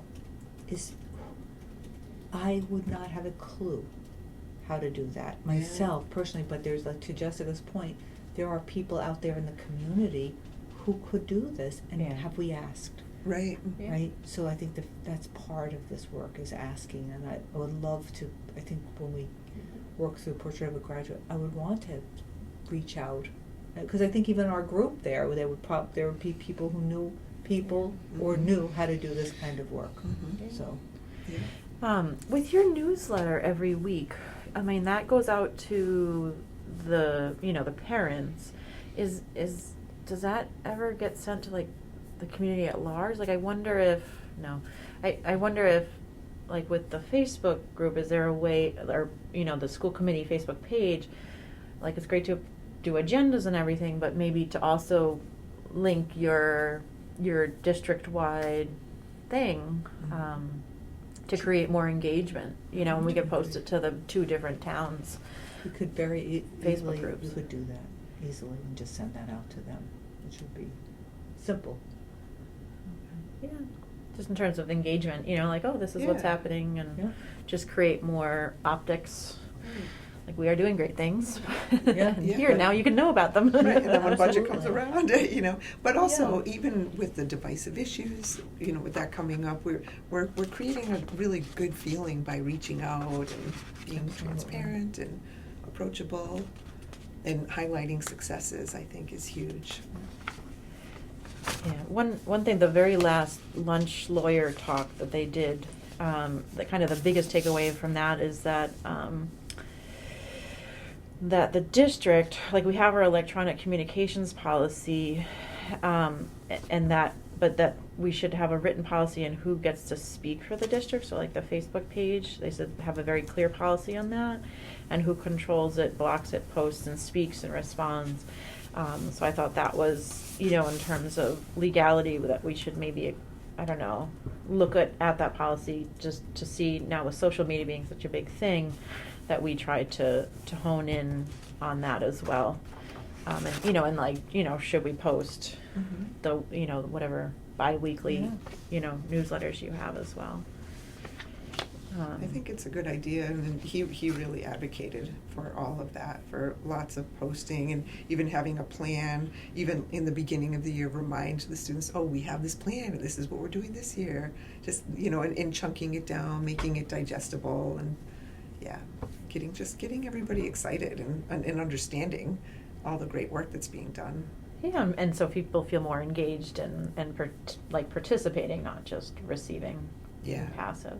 the newsletter this week, I wrote about gradual progress we're making, and about, I named the people who were involved and that we talked to on the screen and that came in for us, and then just what we're doing. And it wasn't long, but we have some photos I sent you will be in there. And also then I talked about Professional Development Day, because, you know, since I've stepped out of that role, I now have other people coordinating that, and I was so impressed going around and seeing the work that they were doing there. And I thought, you know, it comes down to setting the calendar. What's the value of professional development days and half days for folks to know? Because you don't. How would you know what we're doing on those days? But they're so important, done well for the staff, teachers, paras, and trainings that we can't do during the school day.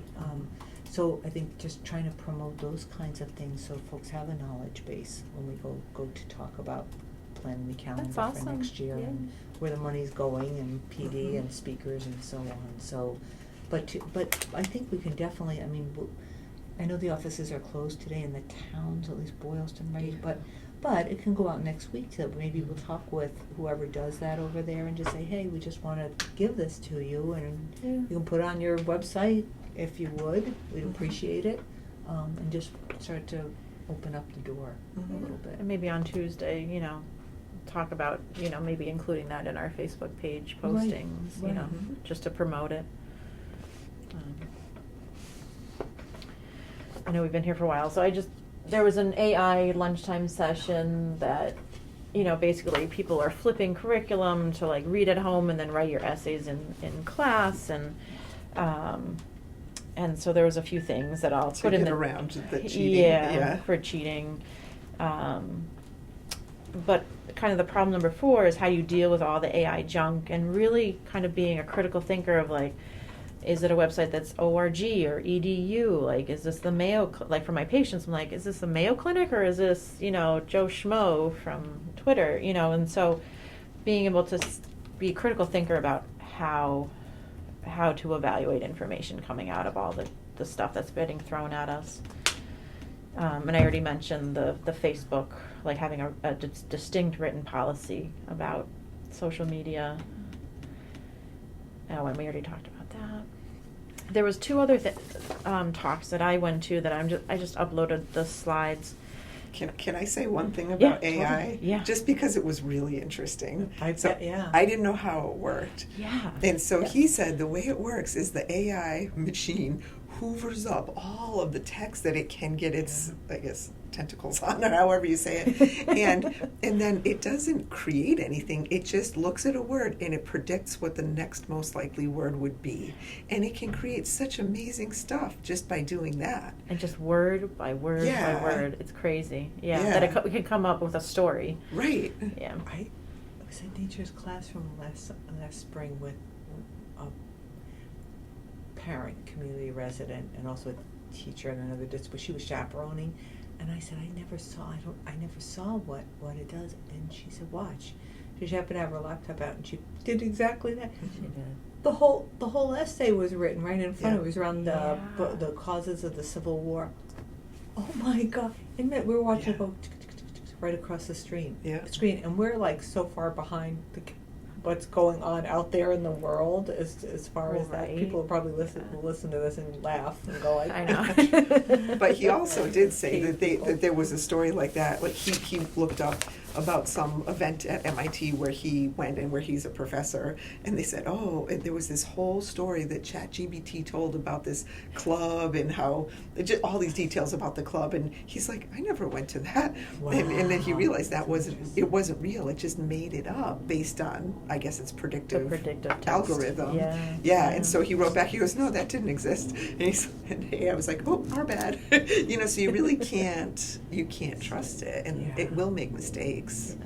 Yeah. So how do we get a handle on that? How do teachers and classrooms get a handle on that when students are preparing essays for them? How do teachers just know what's truly written by a student based on the research they do, and it wasn't a word typed in. And so they said like the detectors are useless, like the AI, detectors, Yeah. and so that's why like flipping, like read these chapters at home and then come in and we'll answer the questions. Yeah, they're moving more toward Yeah. that. More Yeah. participation. You know, Yeah. informal conversations with Yeah. some of the high school teachers about that. Yeah, that's what they do. And he also made the point that teachers have been dealing with this kind of thing forever, with the calculator, with Cliff Notes, and all that kind of stuff. Spark And so this Notes, is yeah. another evolution of that. And he said he's just honest with his students. He's like, look, for this task, I want to make sure, I don't want you to skip this learning, so I want you to do it this way. And the kids, I guess, they partner with him. Yeah, It's yeah, so interesting. yeah, Yeah. yeah. No, it was a good talk. I just realized I scanned only the front of the pages, so I'll rescan them to upload them for Tuesday. But there was 2 other talks I went to: dealing with the most difficult people, which talked about just kind of different behaviors and kind of the backgrounds to why that happens. And then the one I found really helpful was extreme board behavior or different personality styles. And it's by Jim Hardy, ran the session. I guess he's retiring soon. But he did kind of your personality and communication styles, and it was a whole grid, and it would place you, and if you're in kind of opposite corners, you might have difficulty communicating. And so he comes into the committee and does kind of this, like, Was it compass points? Did he do like compass points? it was the square. Is it like the drivers and the amiables? Yeah. Was it that one? I did that at work when I've done that one too. Yeah, it was the online, and squares, used or it to was be the grid. A book. You would buy the book and you. Yeah, and you I had a get the picture code of and it. you do the test. It was fascinating. Yeah, But some this is something that doesn't even questions. compass. Yeah, so it's just like your communication style, and then who would all kind of work well together, but then you really aren't served if everyone has the same exact communication style. And you said you can kind of do it yourself, but it's really better to be as a workshop. And so he's retiring soon, and I was like, ooh, it might. I don't know how long it is, but it might be maybe what part of the summer retreat. Absolutely. It might be really nice. Oh, here it is.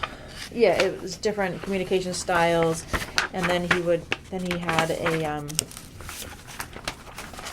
I don't know where it went. Oh, there it is. Shoved in. So you kind of circle who and what you are, and then he places you on a grid, and it's more of a continuum. But if people are on opposite corners, they're sometimes struggle to communicate well, and so recognizing what your style is, you can be more have more perspective on how to meet someone in the middle, kind of.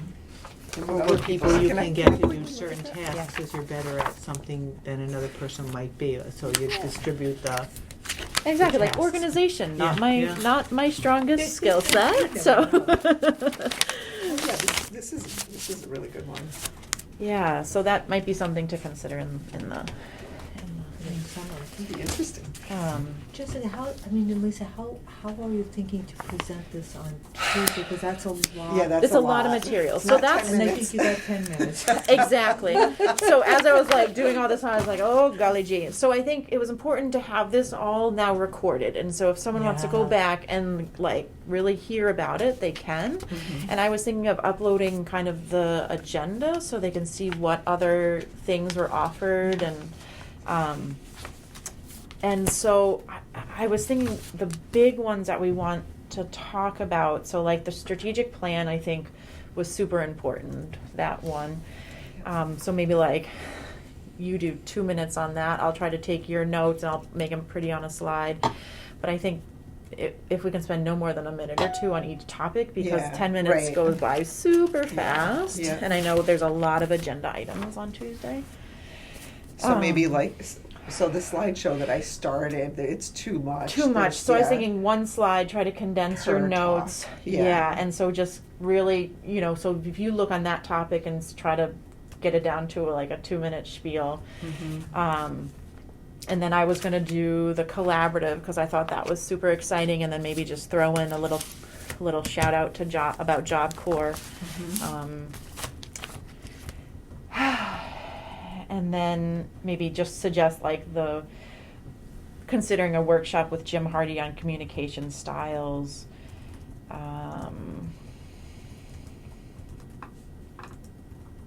Should we do a divisive issues one? Yeah, so I think we should, but it's hard to translate into a minute or two. Yeah. So I wasn't sure how. I can try, That would and if it doesn't work, translate. we won't do it. I mean, I think it was important. I think, in terms of like the two lawyer ones they had at lunch and stuff, like the biggest takeaways I saw was like to have a written policy about social media and who speaks about what and what to include in our social media. And then the other one was that, like our First Amendment rights end when it crosses into someone else's civil rights. So, but again, I know that's through my own lens. So I was going to kind of probably skip over AI. People could always do that. I don't know how to. I might flip through very quickly through. Maybe in terms of maybe just try to do a 2-minute one on her talk, because I thought that was really that was really good too. Yeah.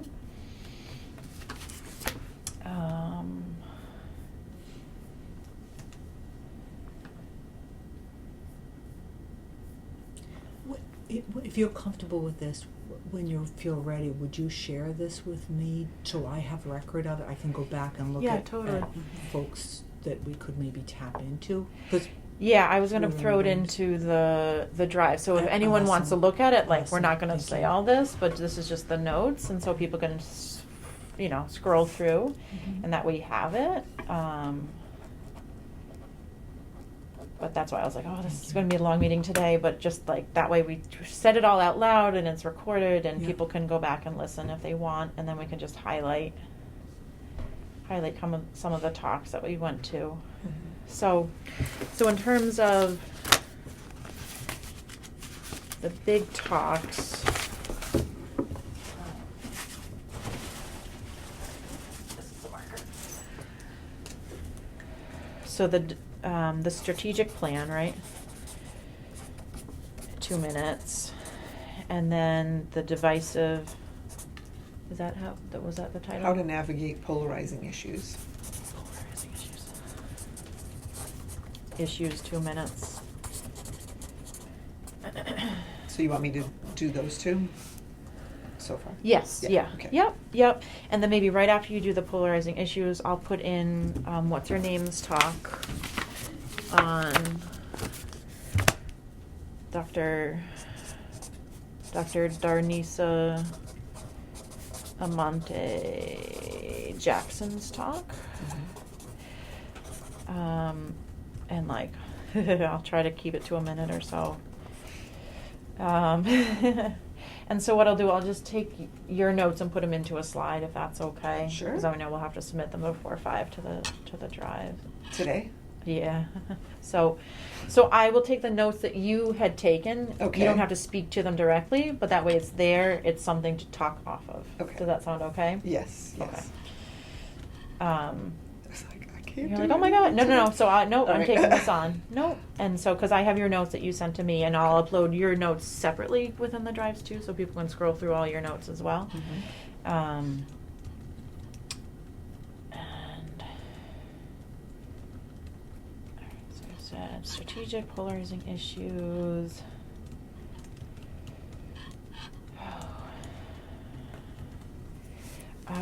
Maybe a 30-second thing on interest-based bargaining is to something to look at too for the 24-25 year. Yeah. Oof. Year, because summer of 25 we do bargaining. So just 30 seconds to 1 minute, let's be realistic.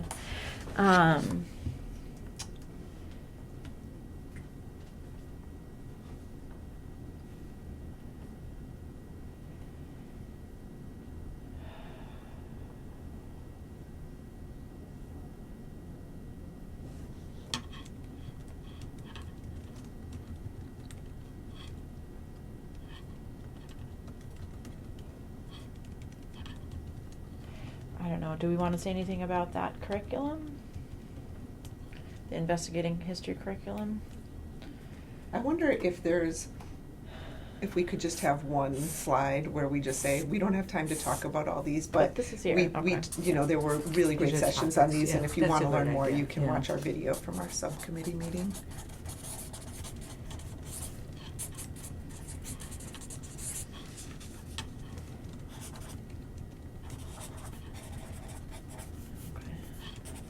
And AI could be part of that, I think. Okay, and a slide on AI, I like that, okay.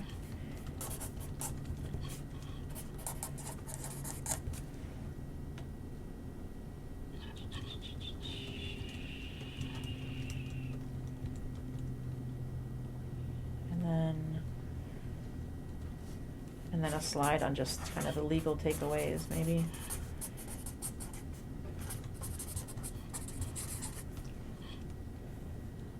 Which again, that was like 20 photos of slides that I Yeah. had. So I'll put that in the drives too if people felt like they really needed to do that.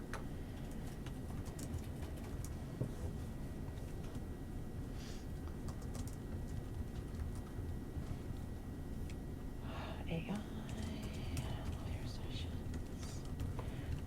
Oh, and then the collaborative. Mm.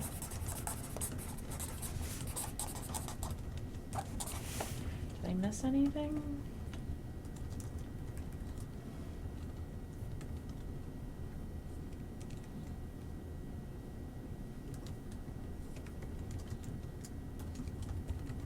Oh, and then the Jim Hardy, just the communication styles.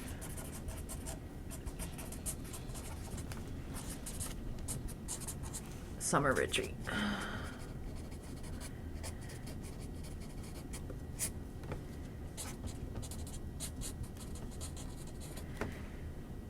All right, so those 30 seconds for each of those.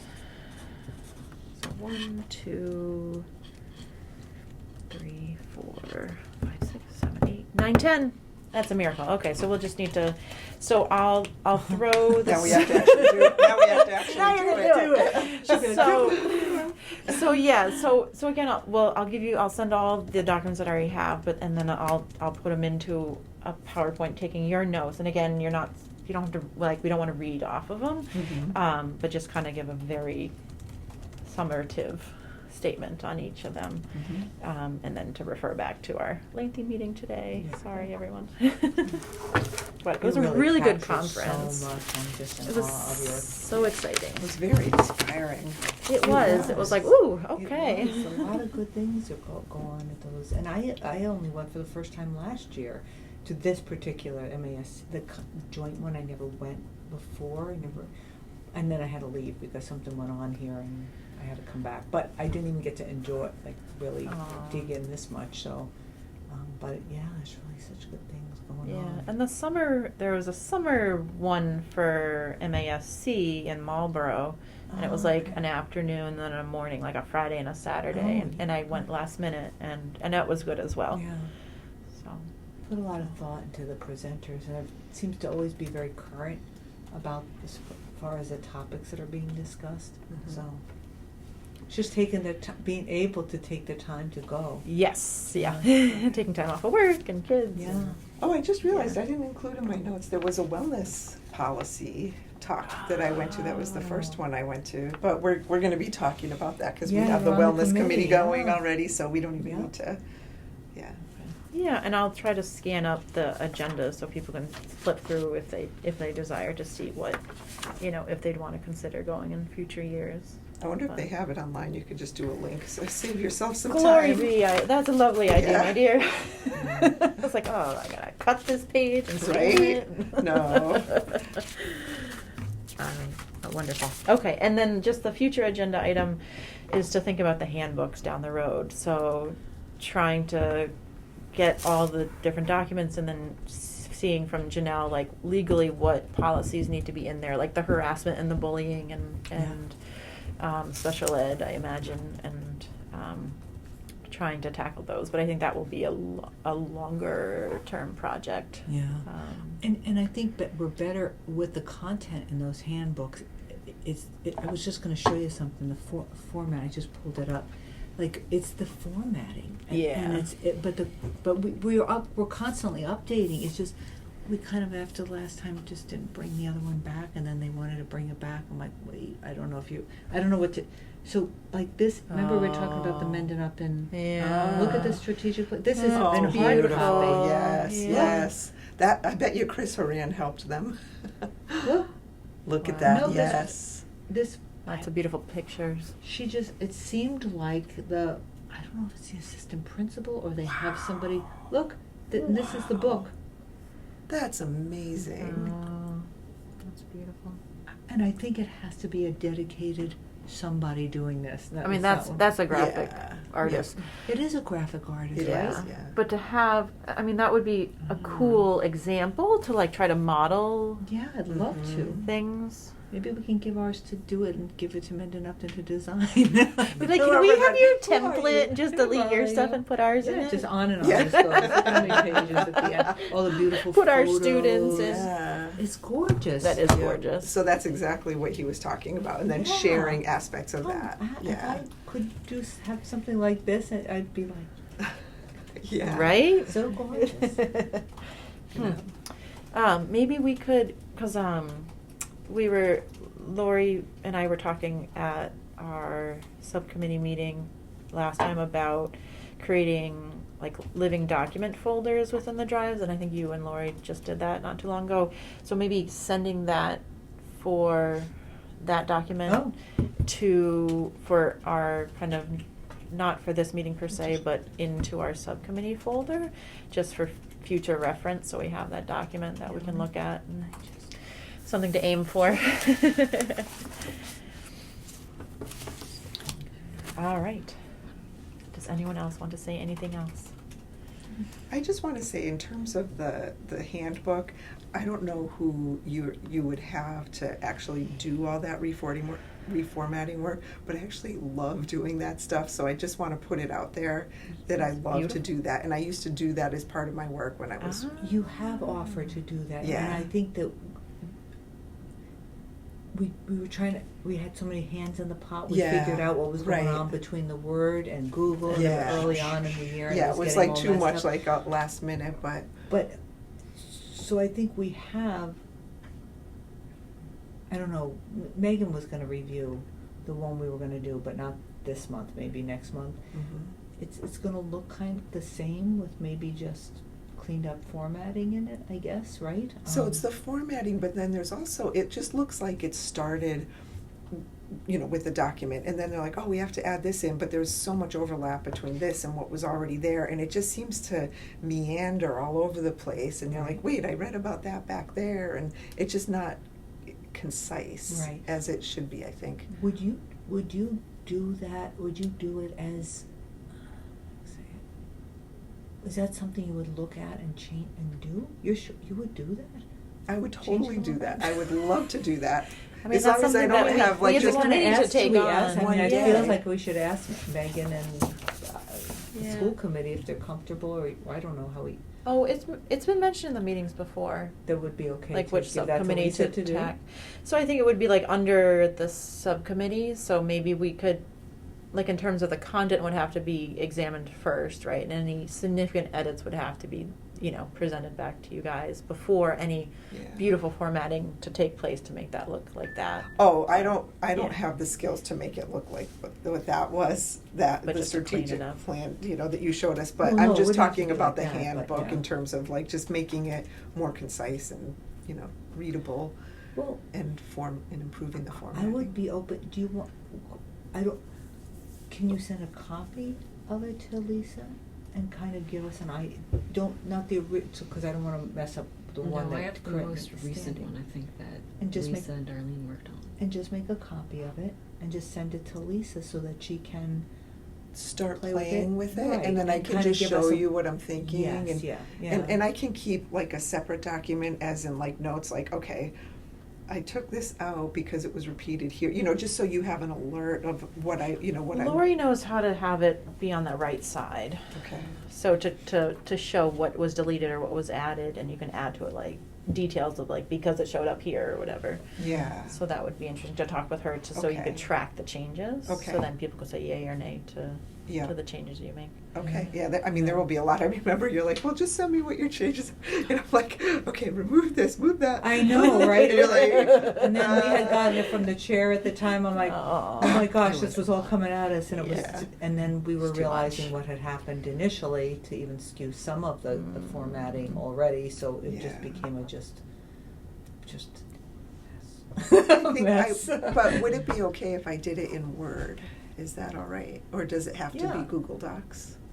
What did we decide to? I've got to see what they sent it to me, what version they sent it. We just have to keep it consistent, Yeah. because when you start going from Word to that, Yeah. that's when we were finding, like, Yeah. you can do, like, spell check in Word, and it'll pick up certain things, and then throw it right into this, and it picks up completely different things. Hmm. Ugh. And Lisa and Lisa would be changing the one that you have, the one that it would be a copy of it. Oh, yeah, I wouldn't Yeah. send her. I would No, just that's make what a I'm copy. saying. Right. So Yeah, so when she opens it, just make sure it's not It's my own going back copy. to your, that you like save Right. as. Yeah, and, yeah. And save it and then start doing changes. Yeah. So there's no danger of it somehow getting into the drives and Mhm. erasing the original. That would be a nice project. It would probably take, like, I don't know, a month or something, or would that be all right? Or, yeah. because you don't need it until, Yeah, I think it was a Yeah, it'd be a- long-term project, I think, The too. Okay. January or February. I think we January. booked No, I it think we need to get it approved in January. January. okay, well, then I better okay. start right away. January 9th, they want it approved. Oh. Oh, wow, okay. Okay. Never mind, wrong term. Because, and then, so that's the Tohoto one, right? Right. Then we have. So then there's the elementary and then They did. the They school have committee one ones too. that they did too. They have a one that's, I don't know, kind of not the same style as that one. It's just, it looks more pleasing to the eye. The colors that are used in it, so they can share that one. We kind of just wanted to get this one. Yeah, totally, yeah. But and then we have a staff handbook that we've been trying to work on, but it's the same kind of. And we have the school committee one that's outdated too. Yeah. So, yeah. I'm gonna look. So I was thinking it was just like kind of long-term, like maybe, You're gonna maybe be each, busy. each month we could look at it. Yeah, yeah. But if you send me a copy, that I'll play around with it, and I can have something within a couple weeks I get to show you guys. So Yeah. maybe then we could set our next meeting a week or two-ish, a weekish, before the January 9th meeting. Yeah. Or, well, So close to coming Right. back, but that week before would be. challenging. Yeah. Yeah. Maybe on the 5th? But then you have to vote on, right? Would we need a first read of that before? Probably.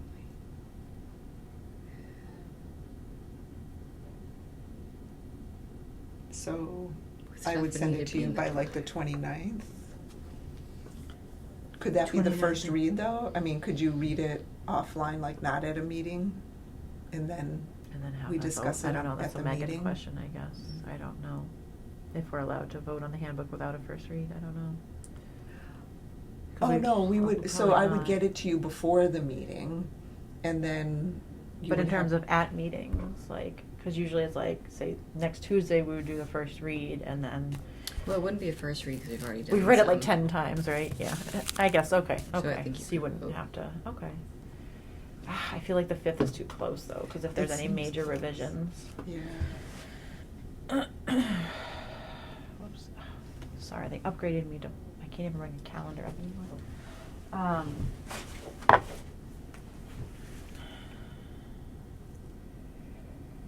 You're looking at dates. Yeah.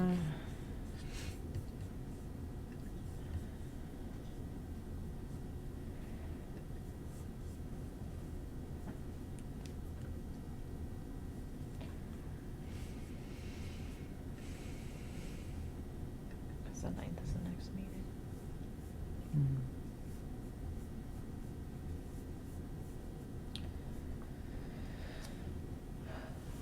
I don't know. Are you guys on vacation the week of the 25th? Yeah. Yeah, yeah, Do you want? yeah. Do you want to? Well. I mean, you don't, think, well, and no, but you'd wanna see it. thinking right, and So then we also could- I'm wondering, and Lisa, because I would want Lisa's I don't want to blindside her Yeah, about yeah, this yeah. also, so I'm Yeah. wondering if we Yeah. don't start with that one, that maybe, I don't know, Mm. that we would just bring it forward as is, with the idea that, I don't know. For the next year one. I know they worked on it. So the Quite a version bit. you're seeing Is we'll be seeing different. is not the Okay. version you saw before. Oh, okay. Okay.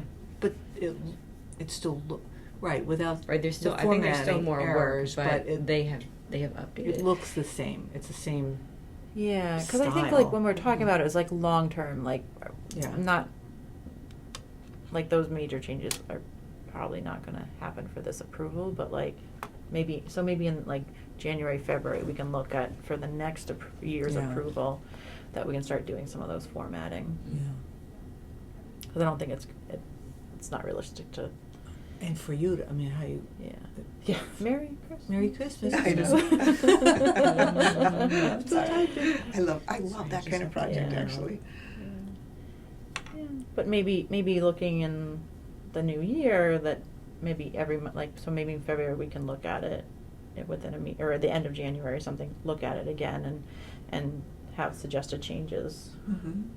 And then each month maybe look at a new handbook every month to. And then it would be ready for the next school 2024. year. Yeah. Okay, Yeah. that's what Yeah. I was Yeah. curious I about. think so, too. Yeah. Yeah. Okay. Yeah. Waiting. Yeah. Long-term goals. Yes. We'll be doing them again So we're next back to year. long term. Yes. Okay. Yeah. Good. That sounds better. Yeah, because Feels looking at the better. calendar, I'm like, oh. And yeah, and certainly with it, they've already spent significant time on it. But don't want to blindside them with Yeah. anything before the 9th. So, all right. So yes, future agenda item. Okay. But it's good to have a timeline. So, all right. Anyone else with any other future agenda items? Did you want to do any, this ties into technology. Paul was hanging around in case we needed to call him in, but I don't know if you have anything that you wanted to bring him into the conversation about, since it's involved. You know the website timeline? I know there was like a new website Oh, coming yeah. out. I thought January was originally mentioned. Yeah, so Mhm. let's Is that I'm okay? meeting with him Monday for updates on all of these, but yeah, why don't we want to put that on the Okay, agenda? yeah, just future so he agenda can item. Yeah. Come in and speak with us. Yep. And that speaks to the communication, Yes, right, all the things we're absolutely. talking about. Yeah. And they were saying in one of the talks that the website has to be accessible and that there's legality also with that, and then Oh. mobile friendly, of course. ADA. Yeah, so that's just something to consider. And to ask him Yeah. about, absolutely. Brittany, just to ask you a question. So, like the YouTube videos from last fall where Carol was in a meeting, it was a meeting one. Is it easy for someone to access those Vimeos to then try to just grab a bit of that video, or like to make like a separate video for Yeah, just you her? you can share a link, but you can put like a start time for it or whatever. Okay. So Okay. if that's something somebody wanted to do or whatever, So I could to show them. find it and okay. Yeah, Okay. so that they don't have to scrub through the whole video. You can give them a start time and Okay. send a link with that. Okay. Okay. So that was the 3-year plan. What is the name for that? Well, there's the district improvement plan. Yes. Yeah. Yeah. That's the one That's we the had 3-year spoken district to. improvement. Okay. Plan video. All right. So we'll do the handbooks, which is a long thing. Website updates, anything, and then 3-year district plan video. We'll aim for that for the next agenda for sometime in January. That we'll decide on. Sound good? Anything else? All right. Then I will Thank you. call this very long meeting to an end at 1:53 p.m. and I hope everyone has a lovely weekend. Thank you.